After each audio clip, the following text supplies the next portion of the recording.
The freezing wind sweeping off the Detroit River carried a brutal, bone deep chill that felt less like winter weather and more like a physical punishment. It was late November, the kind of night where the freezing air seeped through every layer of clothing and settled heavy in the lungs. The city streets were slick with a treacherous skin of black ice, reflecting the sickly amber glow of the sodium streetlights overhead. In the forgotten industrial districts near the waterfront, the world seemed completely abandoned. A sprawling graveyard of rusting factories, chain link fences, and crumbling brick warehouses that stood as hollow monuments to a bygone era of American manufacturing. Through this desolate landscape navigated Maya Bennett. She was 22 years old, perched on the cracked vinyl seat of a battered delivery scooter that whined in protest against the freezing temperatures. Her breath plumed in pale clouds before her face, snatched away instantly by the biting wind. She wore a heavy canvas coat that was at least 2 sizes too large, a thick woolen scarf pulled up high over her nose to block the frost, and mismatched insulated gloves that barely kept the numbness from claiming her fingers. But the bitter cold was only a secondary hardship in her existence. Maya lived her entire life locked in a permanent, profound silence. Since the age of 7, the world had been violently muted for her. It was the permanent consequence of a devastating explosion that had taken her hearing and her mother in the exact same inescapable instant 15 years ago. Maya did not hear the ragged rattle of her scooter's engine. She did not hear the lonely howl of the wind rushing past her helmet or the crunch of tires on the icy asphalt. Instead, she experienced the harsh city through a complex, heightened language of vibrations and sharp visual cues. She felt the uneven thrum of the motor through the taped up handlebars, a steady mechanical pulse that traveled up her arms and told her the engine was struggling against the freezing cold. She watched the way shadows stretched and warped against the damp brick walls, anticipating the movement of unseen vehicles long before they rounded a corner. Her survival on these unforgiving, violent streets depended entirely on an intense, exhausting level of hyper aware vigilance. Tonight, she was working a late shift, taking the dangerous delivery runs that the other drivers refused. The extra money was the only thing standing between her and sleeping on a park bench. Her destination was an old shipping warehouse, sitting on the edge of the docks, an imposing looming structure with boarded up windows and a roof that sagged under the weight of old snow. The instructions on her cracked phone screen told her to leave the package of food at the side loading bay and depart immediately. Maya slowed her scooter as she approached the designated area. The darkness here was oppressive, thick, and heavy. She killed the engine and let the scooter glide silently toward a stack of wooden pallets near the loading dock stairs. She dismounted her boots, finding traction on the icy concrete. She unzipped the insulated delivery bag, the physical vibration of the zipper buzzing against her frozen fingertips, and retrieved the heavy paper sack, smelling faintly of stale grease and roasted meat. As she walked up the rusted metal stairs toward the side door, her eyes caught a sudden, unnatural flicker of movement through a filthy, half-broken window pane just above the loading dock. Maya paused, her breath catching in her throat. She pressed herself flat against the freezing brick wall, her survival instincts screaming at her to blend into the shadows. Slowly, very carefully, she edged her face toward the grimy glass and peered into the dimly lit interior of the warehouse. Inside, illuminated by the harsh, swinging beam of a single halogen work light, stood 5 men. 4 of them were towering figures, wearing heavy dark coats, standing in a loose semicircle with the relaxed posture of professional violence. In the center of the group stood Marcus Teal. Maya did not know his name, but she instantly recognized the aura of chilling authority he commanded. He was an older man with silver hair, combed immaculately back, dressed in a tailored wool overcoat that looked entirely out of place in the rotting warehouse. His face was a mask of cold, calculating cruelty. Kneeling on the concrete floor in front of Teal was another man. The kneeling man was beaten badly, his clothes torn, his head hanging low. Maya watched as the kneeling man looked up, his lips moving frantically. He was begging. Maya could read the desperate shapes his mouth made, forming words of pleading and denial. Marcus Teal did not respond. His expression remained as impassive as carved stone. With a casual, almost bored motion, Teal reached inside his tailored overcoat and withdrew a heavy, dark handgun. Maya felt her heart slam against her ribs, a frantic, heavy drumming that seemed to echo through her entire chest. She wanted to look away, to run, but her body was frozen in sheer dread. Teal raised the weapon and pointed it down at the kneeling man. Maya saw the sudden bright flash of the muzzle flare illuminate the dark warehouse like a strobe light. A fraction of a second later, a violent, heavy shockwave traveled through the concrete foundation of the building, moving up through the rusted metal stairs and striking the soles of Maya's boots. It was a deep physical thud that rattled her teeth. She saw the bright spray of crimson paint the concrete wall behind the victim as he collapsed instantly to the floor. The shock of the brutal execution sent a violent tremor through Maya's body. Her frozen fingers lost their grip. The heavy paper delivery sack slipped from her hands. It hit the metal grating of the loading dock stairs with a hard, flat impact. Maya could not hear the noise it made, but she felt the vibration of the bag striking the metal, and she knew instantly that the sound had been loud enough to betray her presence. Inside the warehouse, all 5 men turned their heads simultaneously toward the dirty window. Marcus Teal locked eyes directly with Maya through the smudged glass. The coldness in his stare was a promise of imminent death. He raised his hand, pointing a single leather-clad finger directly at her face, and his lips moved, giving a sharp, unmistakable command to the armed men beside him. Get her. Pure panic flooded Maya's veins, burning away the cold. She spun away from the window, abandoning the food, and vaulted over the rusted railing of the loading dock. She hit the icy asphalt hard, rolling to absorb the impact, her knees scraping painfully against the frozen ground. She scrambled to her feet, her breath tearing through her throat in silent, desperate gasps. She reached her scooter, threw her leg over the seat, and frantically kicked the starter. The engine vibrated to life beneath her. Behind her, she felt the heavy thudding vibrations of men kicking open the metal side door of the warehouse. She caught the sweeping beam of a flashlight reflecting off her rearview mirror. Maya twisted the throttle all the way back. The scooter fishtailed wildly on the black ice, the rear tire spinning for traction before finally catching. She shot forward into the darkness of the alley, just as 2 men burst onto the loading dock, raising their weapons. The chase through the decaying industrial district of Detroit was a blur of shadows and ice. Maya did not dare turn on her headlight. She navigated entirely by the ambient glow of the distant city skyline and her intimate knowledge of the broken streets.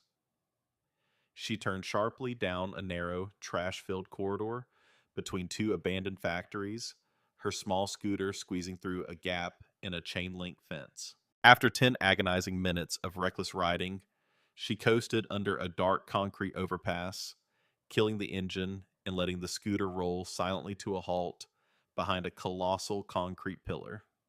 She sat there in the freezing darkness, her chest heaving, her entire body shaking uncontrollably. She pulled her cracked phone from her pocket to check the time, and her blood ran cold. The delivery application icon was blinking rapidly, displaying a bright green location pin. They had not needed to chase her blind. Marcus Teal owned the corrupt police force, and a single phone call from a dirty cop to the delivery company dispatch had granted them direct real time access to her GPS coordinates. She was broadcasting her exact location to the murderers. Maya hurled the company phone into the freezing Detroit River, watching it sink into the black water. She knew she could not go to the police. Living on the streets had taught her that the law was often just another tool for the powerful. A homeless deaf girl claiming she saw a wealthy, connected man commit murder would be silenced long before she ever saw a courtroom. With trembling hands, Maya unzipped her heavy canvas coat. From a hidden, worn out pocket, stitched deep into the lining, she pulled out a small, faded leather pouch.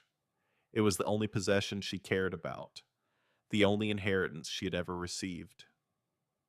She opened the pouch and carefully extracted a piece of paper. It was yellowed with age, brittle, at the edges folded and unfolded so many times that the creases were nearly worn through.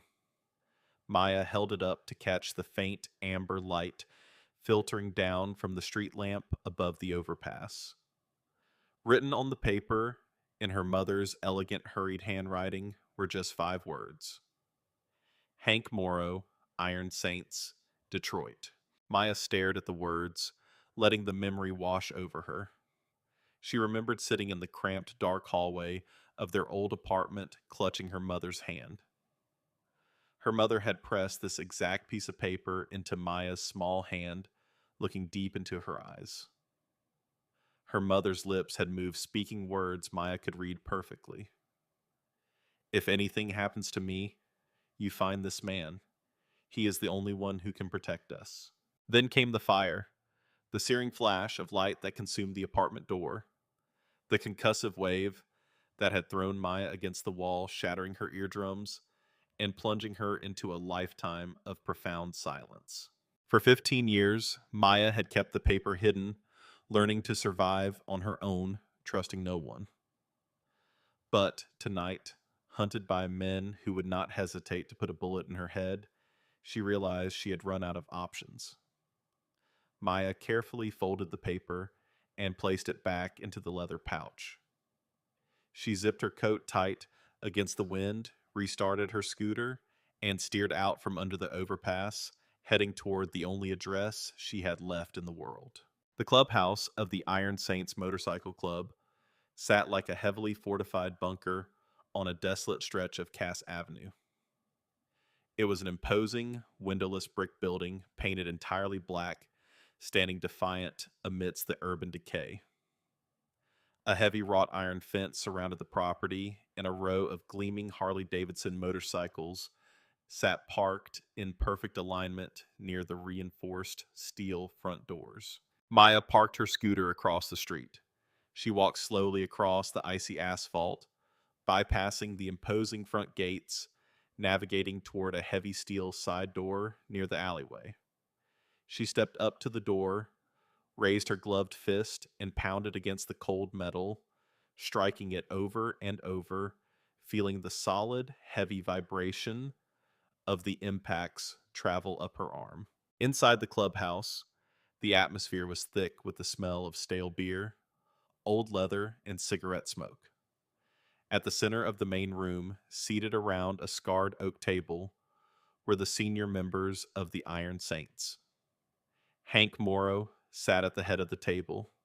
He was 58 years old, his hair and thick beard steel gray, his face lined with deep crevices mapping a lifetime of violence and heavy burdens.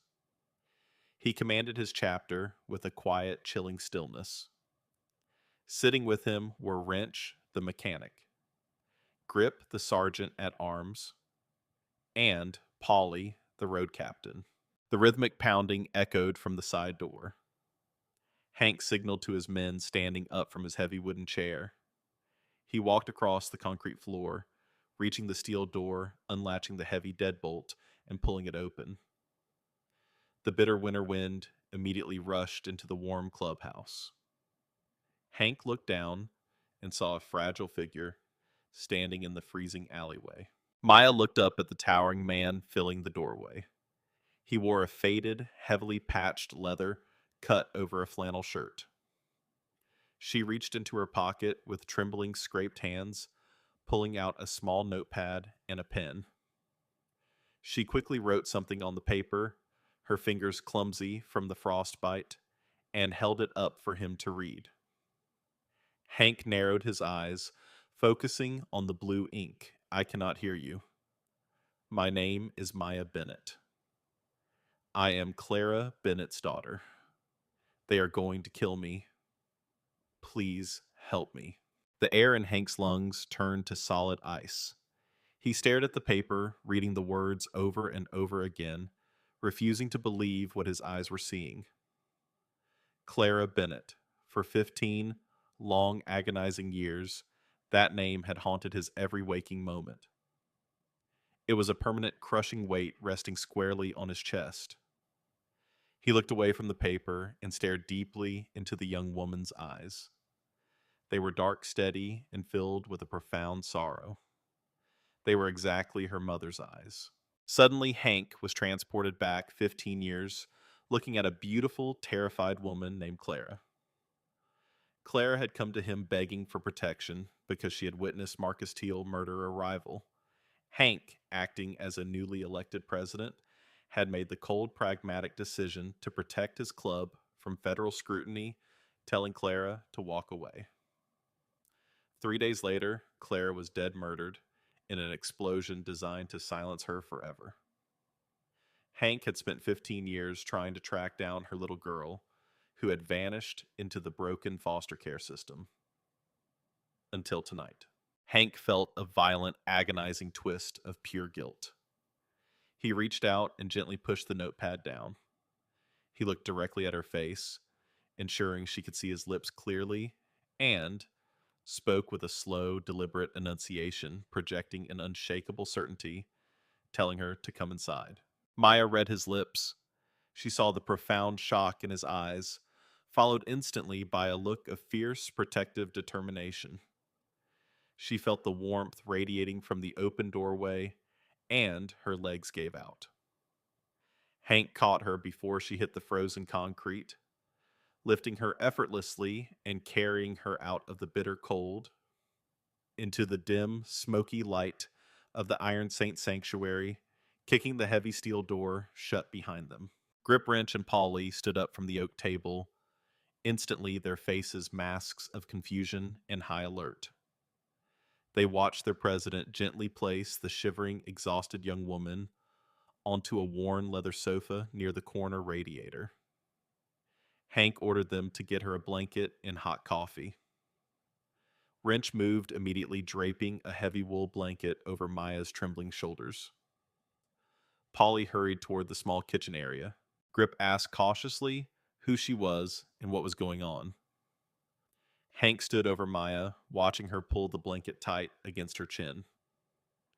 Before Hank could answer, the overhead lights flickered and died. The low, comforting hum of the industrial heater stopped.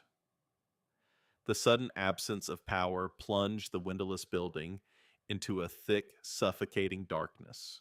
Maya felt the violent tremor travel through the concrete floor as Wrench dropped heavy steel barricades across the front windows. The Iron Saint sanctuary was now a sealed tomb.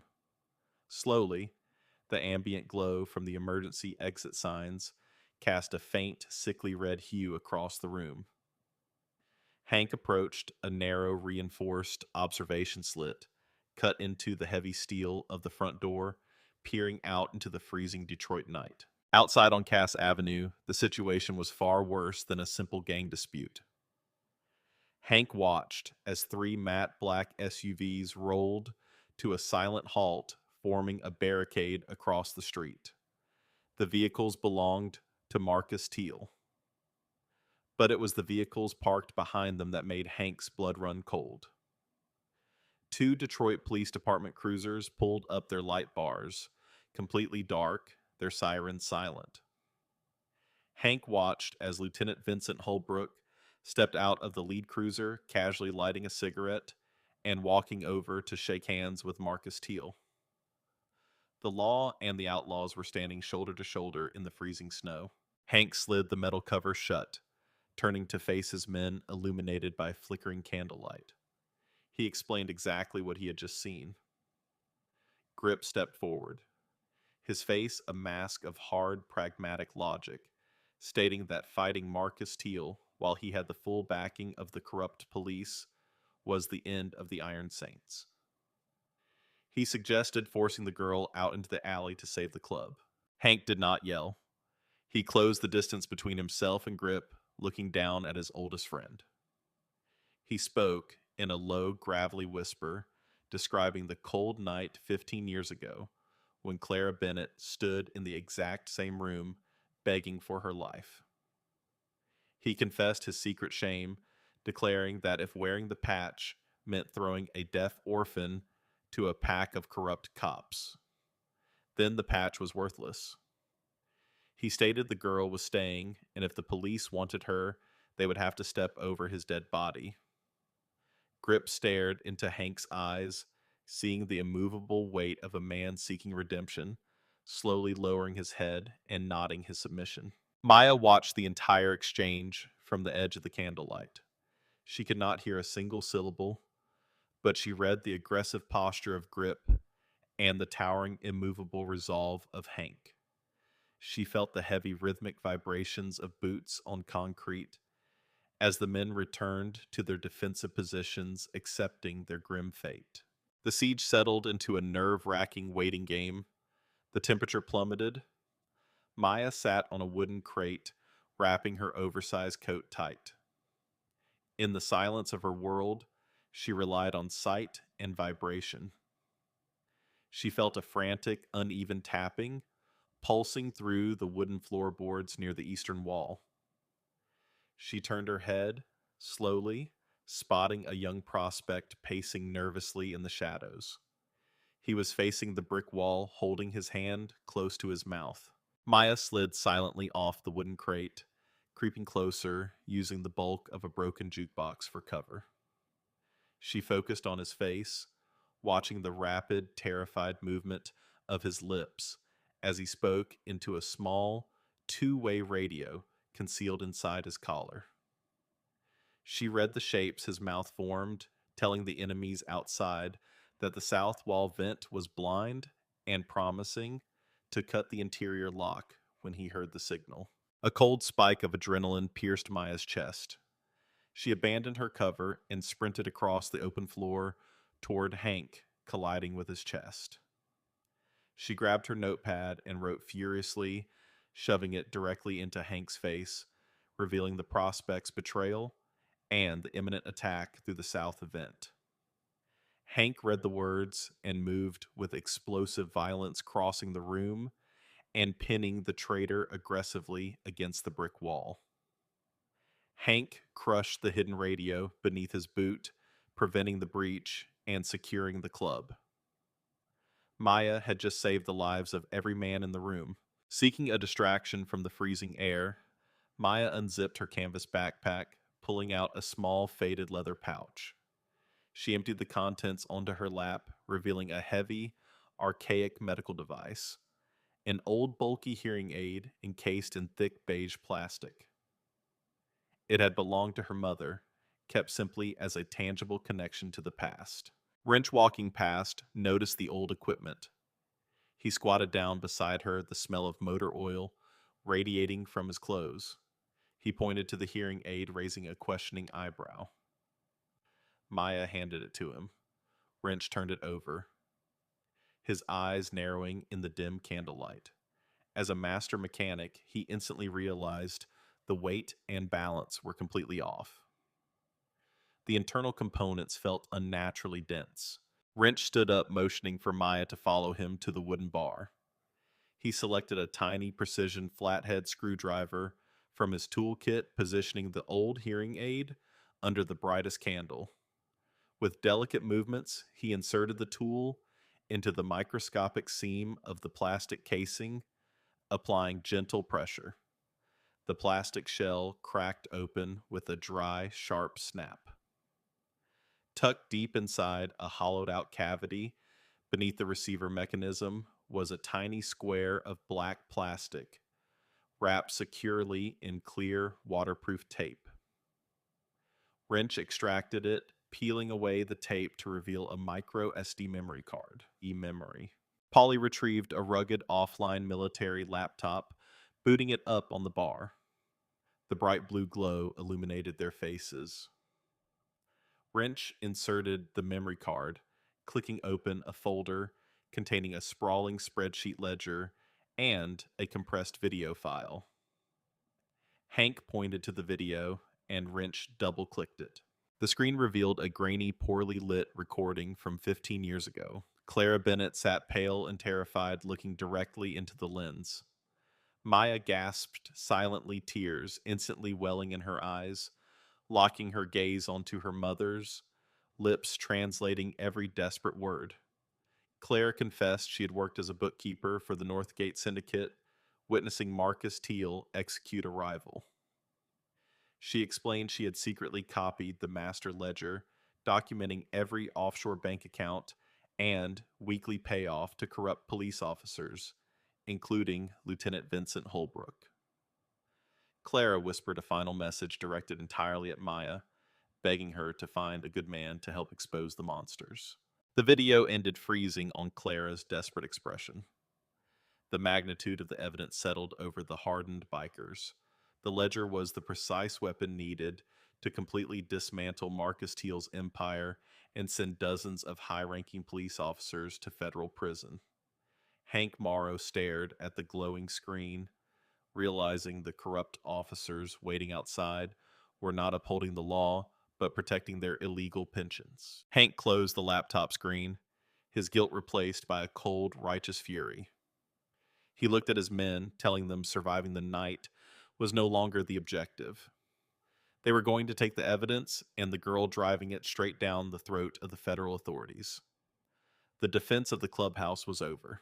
Wrench climbed into the driver's seat of a heavily modified, reinforced flatbed truck the club used for hauling parts, its thick steel push bar serving as a mechanical battering ram. Hank swung his heavy leg over his customized motorcycle, gesturing for Maya to climb onto the passenger pillion behind his saddle. She wrapped her arms tightly around his broad waist, pressing her face against the thick leather of his cut, feeling the intense vibrations of the massive engine travel deep into her bones. Grip and Polly flanked Hank, their tactical rifles slung securely across their chests. Hank gave the signal. Wrench slammed his foot onto the accelerator pedal, the heavy tires screaming against the concrete. The flatbed truck hit the reinforced steel doors with a catastrophic, earth-shattering impact, bursting outward into the freezing snow-covered street. The blinding, frantic flash of police light bars painted the dark alleyway. Wrench drove the truck straight into the center of the barricade, crushing the front end of a police cruiser and creating a massive, chaotic gap in the perimeter. The wedge of motorcycles shot out of the clubhouse, tearing through the broken blockade like a swarm of angry hornets. Heavy automatic gunfire echoed through the cold night bullets sparking against the brick walls. Maya squeezed her eyes shut as the freezing wind whipped past them, biting into her exposed skin. The chase through the decaying industrial district was a terrifying blur of ice shadows and raw horsepower. Hank led the pack, weaving recklessly between rusted support pillars and abandoned shipping containers, dodging the chaotic hail of bullets from the pursuing armored SUVs driven by Teal's mercenaries and Holbrook's corrupt officers. Knowing they could not outrun the police radio grid, Hank signaled a change in route, steering the roaring convoy into an abandoned subterranean transit hub near the riverfront. They plunged down a steep concrete ramp into the absolute darkness of the forgotten underground tunnels, navigating a labyrinth of cracked concrete and stagnant pools of freezing water. They reached a colossal subterranean maintenance bay filled with rusted ventilation fans and thick industrial pipes. The only exit was a heavy steel blast door chained completely shut. Hank slammed on his brakes, skidding to a halt. The other bikers fanned out, circling their machines to form a defensive ring. They were trapped. A moment later, the pursuing vehicles breached the entrance, skidding to a halt, their blinding high beams illuminating the trapped outlaws. Dozens of heavily armed mercenaries poured out, raising their assault rifles. Marcus Teal stepped forward wearing his expensive overcoat, looking exactly like the monster who had haunted Maya's nightmares. Beside him stood Lieutenant Holbrook, a smug, arrogant sneer painted across his corrupt face. Holbrook yelled, demanding Hank surrender the girl and the evidence. Hank stood tall, shielding Maya, refusing to drop his weapon. Teal laughed softly, promising to bury the bikers and toss the deaf girl into the river, just like her mother.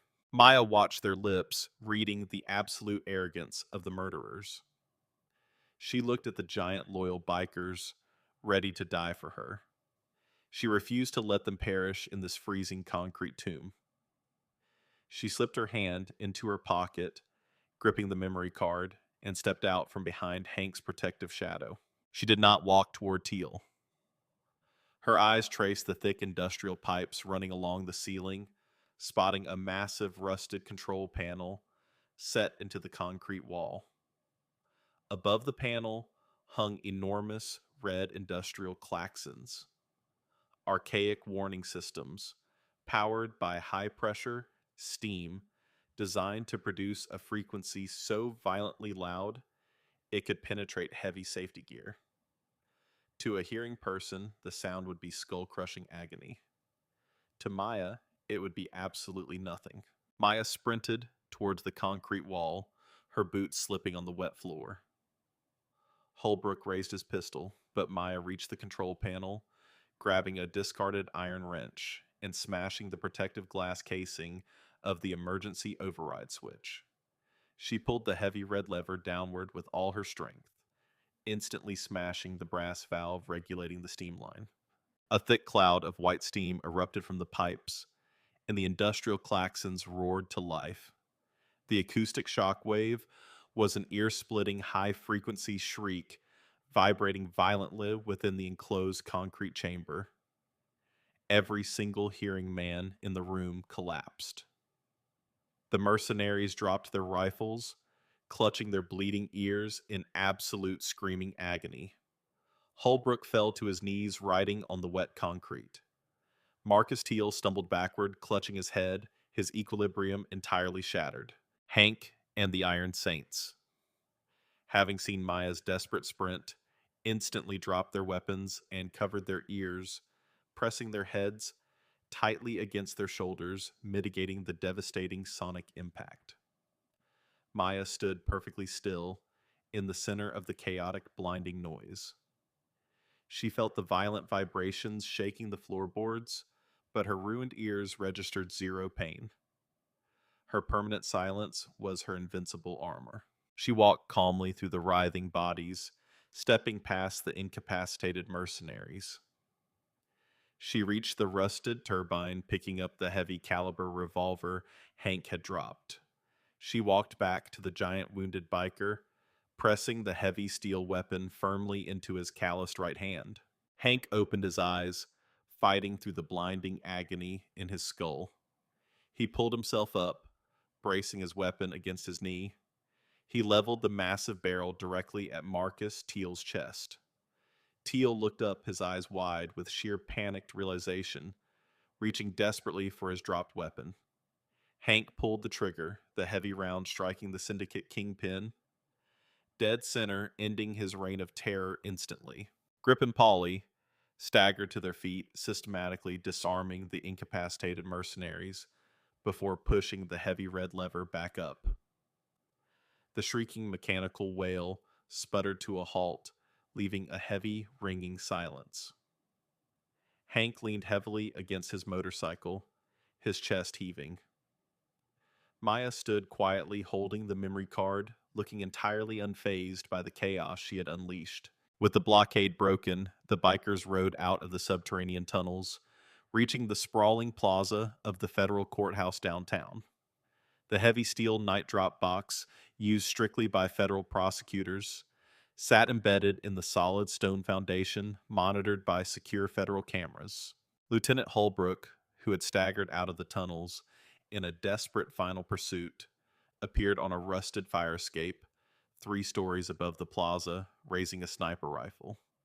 Maya caught the unnatural glint of light reflecting off the glass scope. Without a voice to scream, she threw her body weight sideways, shoving Hank violently toward the icy pavement just as the rifle fired. The bullet shattered the asphalt exactly where Hank had been standing. Hank rolled instantly, drawing his revolver and firing upward at the muzzle flash on the fire escape. The heavy slug struck the rusted iron railing, blasting shrapnel into Holbrook's chest, sending the corrupt officer tumbling over the edge, plummeting into the dark alleyway below. Maya stood up slowly, her legs shaking from the adrenaline. She walked up the wide, sweeping concrete steps of the federal courthouse, completely ignoring the wail of approaching sirens as legitimate federal tactical units converged on the plaza. She reached the heavy steel vault, looking down at the tiny micro memory card resting in her scarred palm. It was the absolute proof of 15 years of silent suffering. With a steady hand, Maya dropped the memory card into the dark, narrow slot, hearing the faint mechanical click as it locked safely away deep inside the impenetrable federal custody vault. She walked slowly back down the steps, sitting on the freezing pavement right beside Hank, resting her tired head against his arm, watching the corrupt empire finally burn to the ground. Months later, the brutal, unforgiving Detroit winter surrendered to a warm, vibrant spring. The snow melted, leaving the streets clean. The Northgate Syndicate was completely dismantled. Marcus Teal buried, and Holbrook's corrupt department purged by sweeping federal indictments. The Iron Saints had purchased a storefront attached directly to their clubhouse, renovating it into a bright, welcoming sanctuary. The sign above the glass door read, Clara's Garage and Cafe. Inside, Maya Bennett stood behind the polished wooden counter, wiping down a gleaming espresso machine.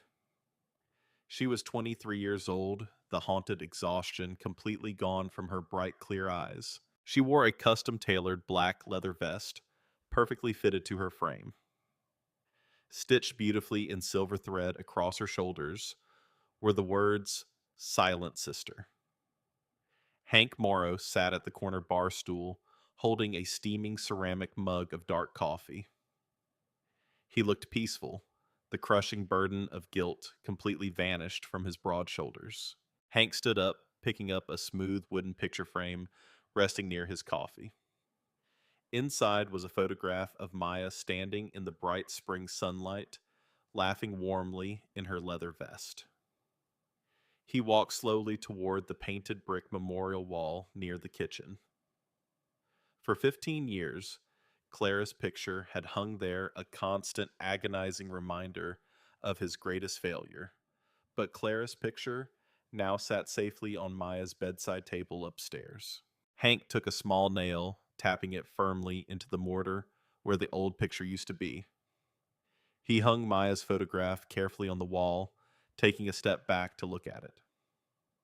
It was the very first photograph on that wall of someone who had not been lost. It was a permanent, fierce declaration of someone they had fought for and kept. Maya walked up beside him, sliding her arm around his thick waist, leaning her head against his side. She looked at her own photograph hanging under the warm clubhouse lights, feeling a deep, overwhelming sense of absolute peace. Justice had arrived on heavy machinery, wearing scarred leather and demanding a reckoning. The silent girl, who had walked into hell completely broken, had found her voice in the roar of the engines, finding a permanent family in the hearts of the men who loved her.